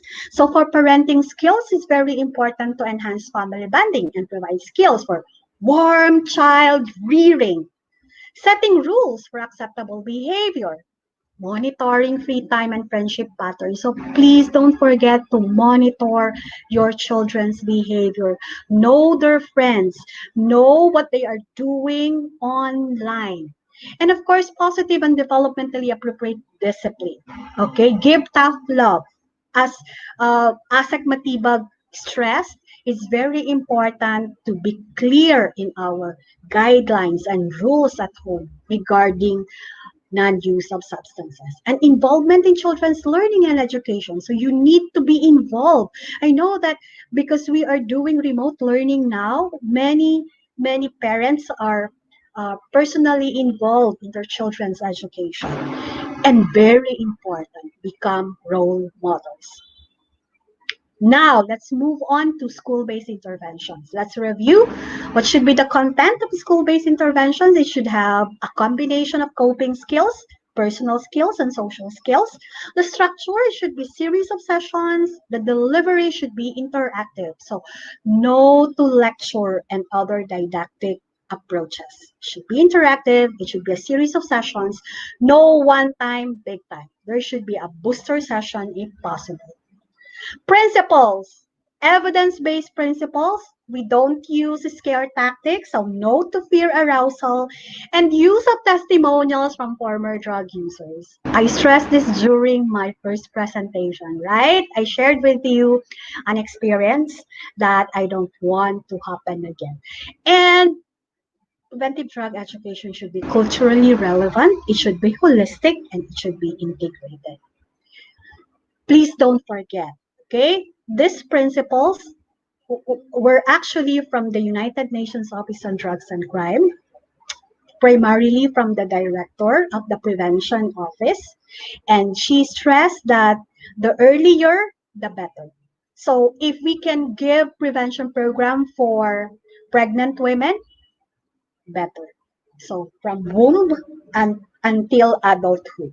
So if we safeguard the health of the mother, then there is a very high probability that the child would be healthy and would be drug-free. So please invest in prevention as early as possible. And we also need to focus on development, not only on information. So information are just foundational knowledge. That's the starting point. But the emphasis should be on the development of positive attitudes towards non-use, and of course, the development of life skills. As I've stressed many times, refusal skills, assertiveness skills, communication, decision-making skills. And please remember this, it is never too late. Remember, prevention is a continuum. Okay, it's a continuum. So we would like to start as early as possible so that we will be able to develop your skills at a young age. But it is never too late to educate adults and even the older generation. It is never too late. Prevention is right across the developmental stages. And of course, we are promoting evidence-based programs. So our interventions, our prevention program should be based on science. It should be based on evidence. Okay? Because if we don't do that, then maybe we're just going to waste money and resources. And please remember, because there are a lot of vulnerabilities, it is also appropriate that we make use of different settings. So going back to the settings, there should be a program for families, for schools, for communities, and for workplaces. So going back to the strategies, you need to clearly target your population. Are you going to implement a program that is universal for the general population, selective, okay, for the high-risk groups, or indicated for the high-risk individuals? Varied settings, again, family, school, workplace, community, and you can also use media and combine it with the other prevention settings. So now, we are now going to the last part of this presentation. How do we reimagine preventive drug education in the new normal? So let's summarize. It should be contextualized and streamlined. So focus on the big ideas, okay? Because we are in a pandemic, we are using remote learning. Let's make it contextualized and streamlined. Focus on the big and most crucial principles, big concepts. Should be principle, standard, and goal-oriented. And very important, it should be adaptive and strategic. So these are the crucial elements that we need to consider in reimagining how to deliver preventive drug education in the new normal. So the Department of Education came up, okay, with the most essential learning competencies for preventive drug education, and I would like to highlight it here. So first is correct myths and misconceptions related to drug use. And remember, I stressed during my first presentation that we need to explain to our young people that majority are non-users and not the other way around. Majority are non-users. The norm is non-use. Second, discuss the consequences of drug use to the individual, the family, and society in general, so that our young people would really have this holistic, okay, mindset, this holistic perspective that whatever they do would impact their family and the society in general. And number three, very important, practice life skills pertinent to living a healthy and drug-free life. Of course, emphasis on self-management, coping, social decision-making, assertiveness, and resistance skills. And lastly, justify the value of alternative lifestyles that are life-promoting and health-enhancing. So let me just stress this because some people, especially young people who are using substances, would say that it is their lifestyle. The drug taking behavior is their lifestyle. So in order to counter that, we need to send the message that there are a lot of alternative lifestyles that are life promoting and health enhancing. And sometimes we need to deliver the message in a subtle way because we all know that young people don't like to be told. Okay? So put the prevention message in a subtle way. So the varied delivery modalities for the new normal would include different modalities, instructional modules, television, radio, of course, face-to-face, online, that's blended. Okay, so a mixture. It depends on the context. As you've seen in the different countries, some countries are still using face-to-face modality, the conventional or traditional ones. Most countries have already shifted to online. So I'm seeing that in the coming days, it's really going to be blended modality. Okay, so let me end by reminding you about this very important quotation from Kofi Annan. He said, drugs may have harmed many people, but poor government policies may have harmed many more. And if we're going to contextualize this to our prevention efforts, we can say that, okay, drugs may have harmed many people, but poorly implemented, okay, programs, prevention interventions may have harmed many more. So let us remember that our good intentions are just starting points. We need to follow it through with evidence-based strategies and principles, and we need to have a very strong monitoring and evaluation mechanism in place. Because that's the only way that we can say that we are on the right track. So base our prevention programs and intervention should be based on research, it should be based on science, it should be based on what works. So before I say goodbye, please allow me to promote the project of the Office of the Vice President, or VP, okay, Vice President Lenny Robredo, and the University of the Philippines College of Education. Kindly check the resources. You can just Google this, Bayanihan e-Eskwela. The UP College of Education and the OVP came up with very interesting materials for you. This is actually targeting teachers and parents, and we would like to invite you to check on these resources. And this may be the end of the NDEP webinar, but the UP College of Education is just starting our second run of our webinar series on education, resilience, and learning continuity in the time of COVID-19. And I am inviting you all to join us on Friday and Saturday. So on Friday, we have our faculty from the Educational Foundation, Philosophy of Education. They're going to talk about connecting the disconnect, philosophical perspectives on the education of the self with others during the pandemic. And on Saturday, we have our faculty from the social studies area. They're going to discuss teaching responsible netizenship amid the COVID-19 pandemic. So I hope that you will be able to join us at 10 a.m. on Friday and Saturday. So thank you so much, everyone. How do we say thank you in Asian countries? Orkon, Kobkon Krab, Salamat po, Kamon, Kyusuping Bade, Kobchay, Terima kasih. Thank you so much, everyone. Maraming salamat po, Prof. Grace Duka-Pante ng UP College of Education at ng ASEAN Training Center for Preventive Drug Education. Prof. Grace, sobrang perfect na kayo po ang nag-open at nag-close ng ating webinar series. It was just like, for those who were joining us for the first time ngayong gabi, parang wala silang na-miss. Kasi basically, you walked us through again through the most important points na dapat matandaan at dapat ina-apply po namin as educators in DepEd in the context of teaching our learners and relating with our learners in the context of drug prevention.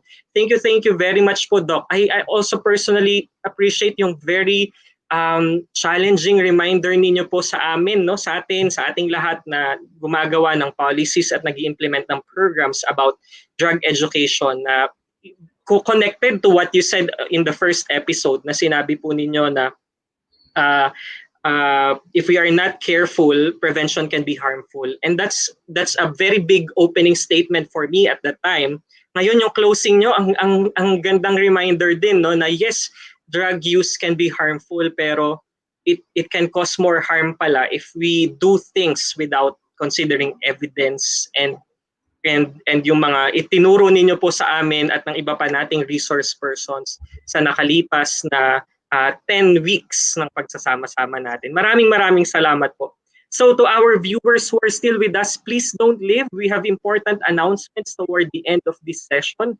And at the same time, we have time with Prof. Grace Duka-Pante as our to answer some of our questions. Kung meron po kayo, go to the link that was shown to your screen earlier, and we hope we can show it again now as we do our Q&A. Go to this link and share your feedback, share your questions. If you have, ito na yung last chance po natin to talk to Prof. Grace, and last chance din natin at least for this year na bring up yung mga questions ninyo, concerns ninyo na hindi pa nasagot sa previous episodes. Meron po tayo ditong isang question, Prof. Grace. I think it's parang ang ganda rin itong pag-isipan. Sabi po ni Professor Melvin Bong A. Crisostomo, who is also a teacher at the DepEd Ilocos Norte, posible po bang matanggal totally ang illegal drugs? From an educator's perspective, we can just try our very best to plant the seed among our learners by, of course, giving them accurate information and developing their life skills. But really eradicating substance use is, it takes the whole nation to do that, okay? We as teachers, the parents, it should be a collaboration of everyone. And I think it is the moral obligation of every Filipino to take part in the campaign against substance use. This is an issue not only in the Philippines, but in the whole world. And I believe that every individual has a moral obligation to take part in the campaign. So if we do it together, maybe in the future. All right. And Prof. Grace, I remember you are one of the consultants behind the crafting of our Philippine anti-drugs strategy. Anti-illegal drug strategy, yes. Anti-illegal drugs strategy. And one of the vision in the vision statement, it says about it talks about a drug-free Philippines, but you qualify that with a certain definition. Ano nga po ulit yun, Prof. Grace? So thank you so much, Gian, for bringing that out. So the Philippine Anti-Illegal Drug Strategy, that's the National Drug Prevention and Control Plan of the country. And you are right that our ultimate goal is to have drug-free communities by 2022. We would like to be realistic that we can't really say that it's zero illegal drugs in the Philippines. We can't achieve that. And it's 2 years or less than 2 years from now, right? Because 2020 is about to end and that's 2022.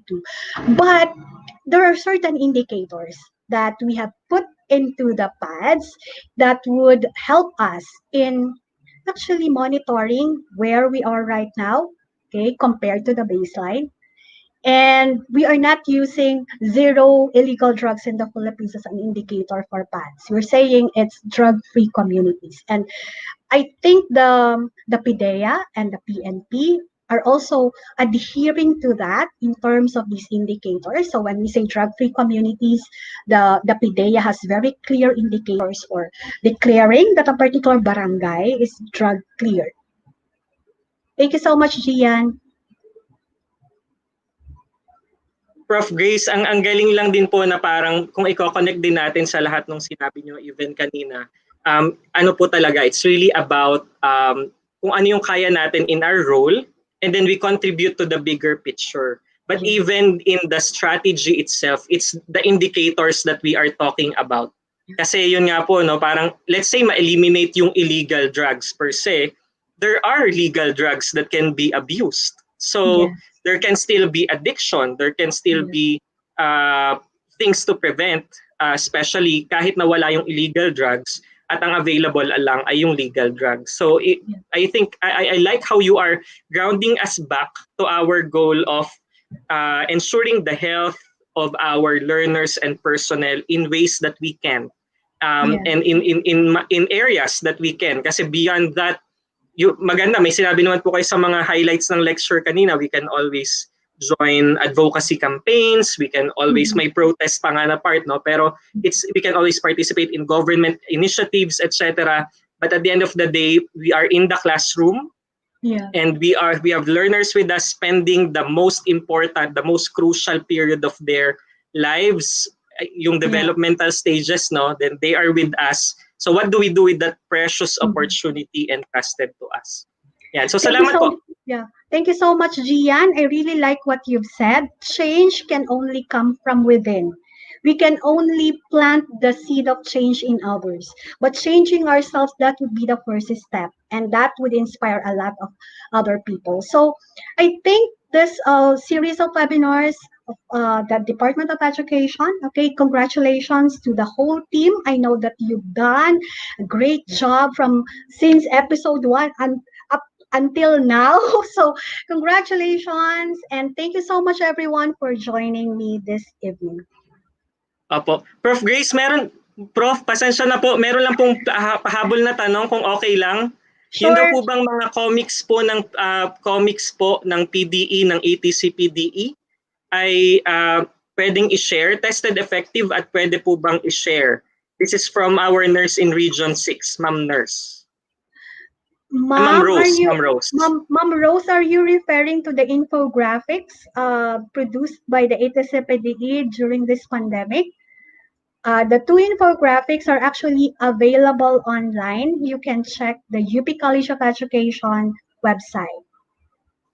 All right. Sige po, maraming salamat po, Prof. Grace. Yun lang po, humabol na tanong lang sa ating inbox. And thank you for, nagpaalam na rin kayo pala kanina, ma'am. Maraming salamat po, Prof. Thank Grace. You so much. Thank you for spending this afternoon with us. Thank you po.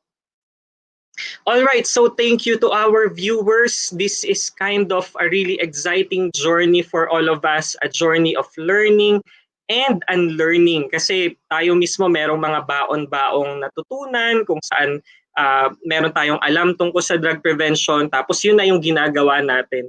But many of us as science, because this is science, we evolve according to the evidence. So nagbabago. So depende sa ating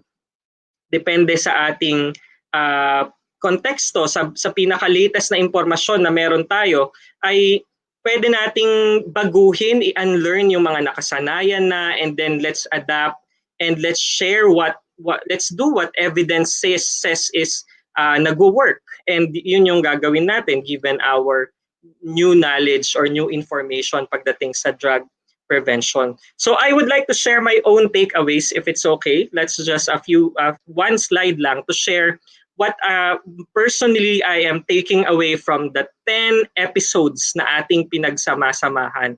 And this is my own takeaway synthesizing the 10 episodes na meron tayong mga resource persons who joined us. Personally, and I hope meron din kayo mga sarili niyong notes, no? But I would like to take this opportunity to share that based on the listening dun sa mga natutunan natin, no? At the center of everything that we are doing is the human person. Whether this is the small group of people who are using drugs or the bigger group of the population who are not using drugs. At the center of everything that we do is the human person, the learner, the personnel, is a fellow human being. Yung sinabi ni Prof. Grace kanina, may emotions, may dreams, and whatever we experience, na-experience din nila. And that's something that we always remember. And what I take away also is that this human person is situated in multiple interconnected factors and systems that influence his or her behavior.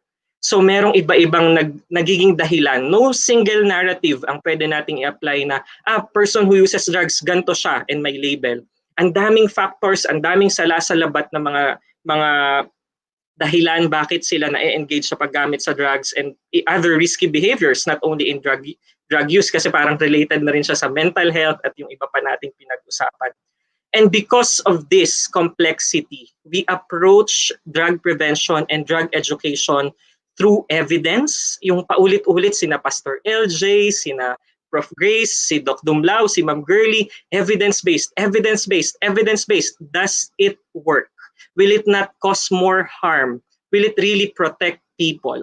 And based naman din dun sa parang laging binabalikan even ni Sir Santi, ni Prof, our speaker about mental health. Now we approach, because we're dealing with human persons in a very complex situation, then we approach this situation with compassion. So evidence weighed in by compassion. Compassion, hindi lang puro compassion, evidence din, what works. And we do this in a bigger, broader context of a positive climate or positive relationships. I personally enjoyed the opportunity po na ibinigay sa akin personally to listen to the resource persons and ask them your questions. So kasama po ninyo ako at ang rest of the School Health Division na ating behind the scenes na natuto sa mga pinag-usapan po ng ating mga resource persons. So let me just share. This is my personal takeaway. Kayo po, ano ang takeaway ninyo?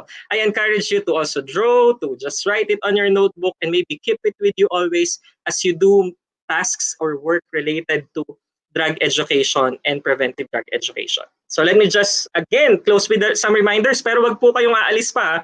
May important announcement po tayo sa dulo ng ating webinar session ngayon. So again, if you still have questions, nandito po ang link. Kung ngayon lang kayo nanood, make sure that you are registered para makapunta po kayo sa DepEd Professional Development Learning Management System where you can take the quiz and get your certificate. And also, sabi natin, mamayang 8 p.m. available na ang ating certificate for tonight's session.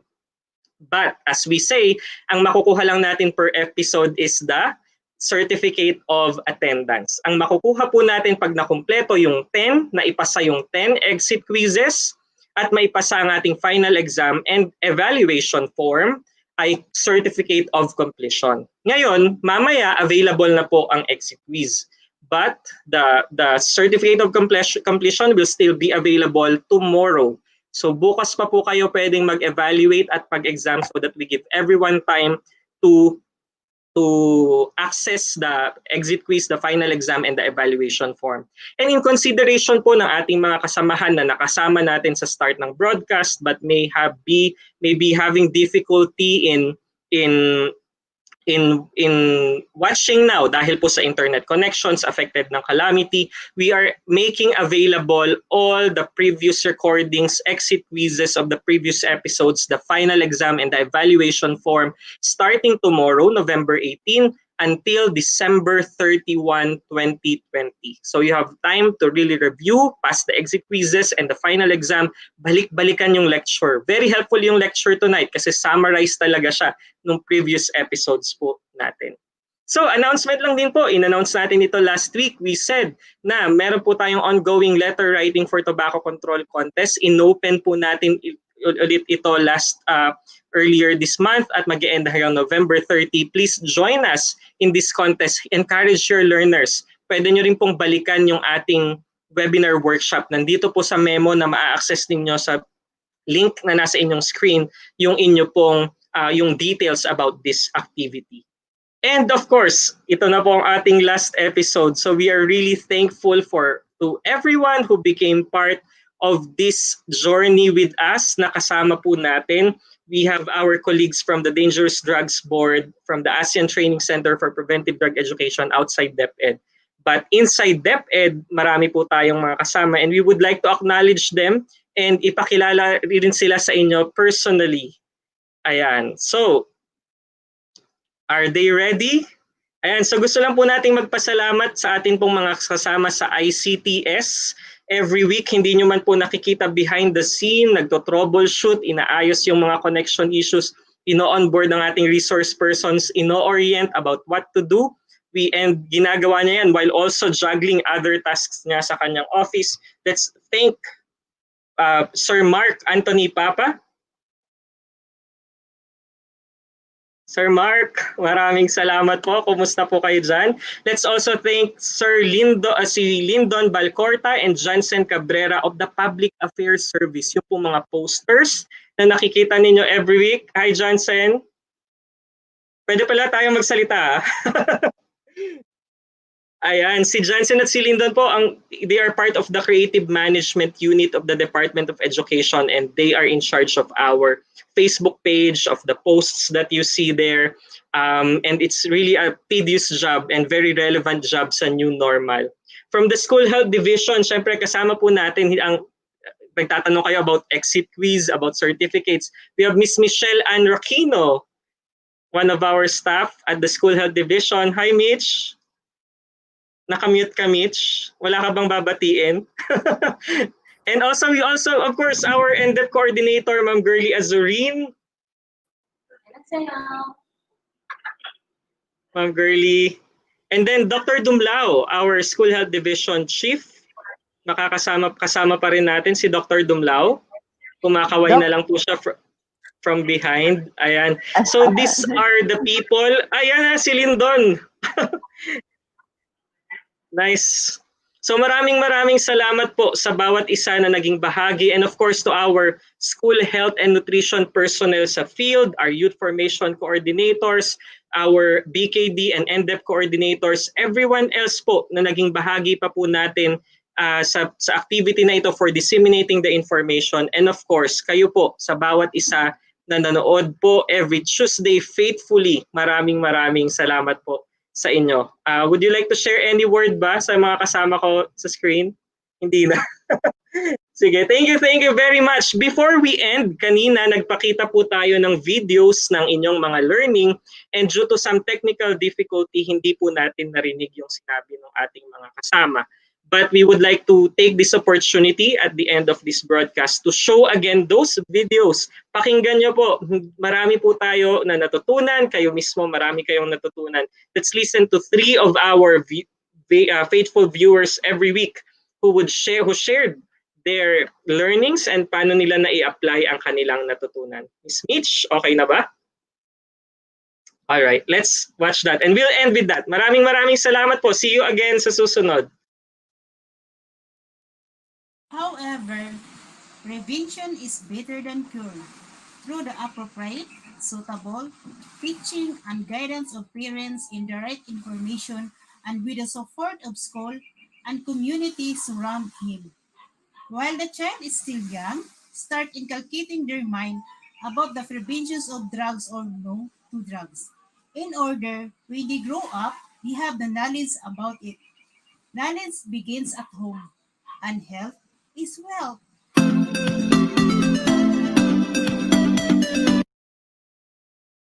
However,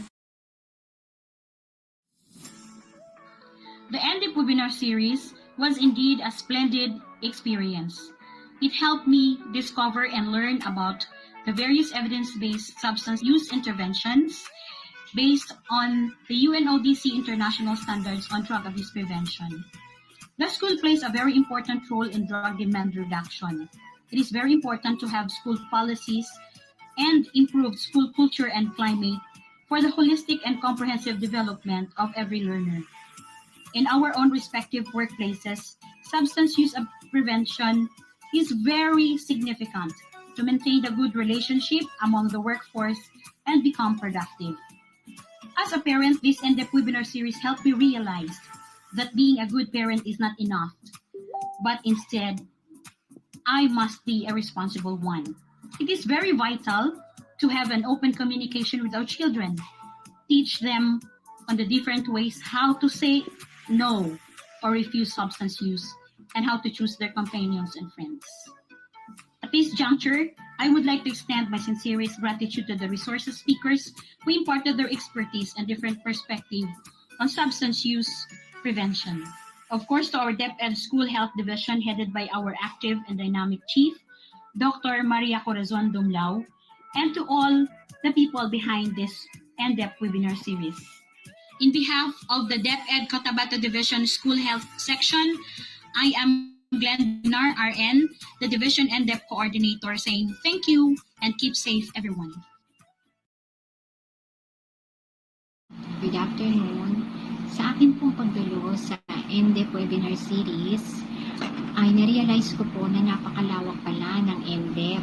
Marami po kami mga natutunan, kami po mga health personnel, gayon din po ang mga guro, magulang at mag-aaral.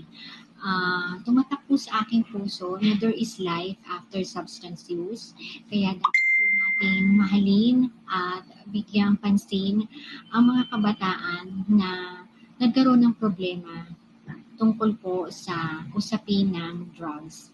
Salamat po sa DLSS sa pagkakataon na kami po ay makadalo sa NDEP Webinar Series. Thank you.